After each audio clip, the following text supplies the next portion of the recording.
తెలంగాణ రాష్ట్రం సాధించుకున్న తర్వాత ఎన్నో ఉద్యమాలు, ఎంతోమంది త్యాగాల తర్వాత కూడా తెలంగాణ రాష్ట్రం సాధించిన తర్వాత అభివృద్ధిలో పదంగా అప్పటి బీఆర్ఎస్ సర్కార్ కేసీఆర్ గారి హయాంలో జిల్లాల ప్రకటన జరిగింది, జిల్లాల పెంపు కూడా జరిగింది. దీనికి సంబంధించి కూడా 33 జిల్లాలుగా అవతరించినటువంటి తెలంగాణ ఇప్పుడు మొత్తం మీద 70 రెవెన్యూ యూనిట్స్గా, అలాగే 584 మండలాలుగా ఉన్నాయి.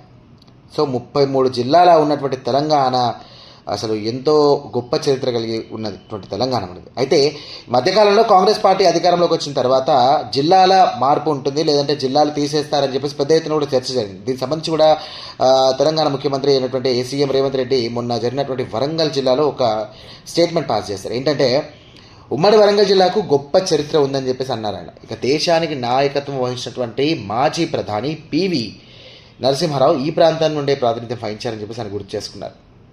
సో తెలంగాణ ఉద్యమంలో ఉమ్మడి వరంగల్ జిల్లాది కీలక పాత్రమని, అలాగే జయశంకర్ గొప్ప ఉద్యమ నేత, ఇక భూపాలపల్లి జిల్లాను కాంగ్రెస్ రద్దు చేస్తుందని తప్పుడు ప్రచారం చేస్తున్నారు కాబట్టి జిల్లాలను రద్దు చేసే ఆలోచన మాకు లేదని స్పష్టం చేసింది.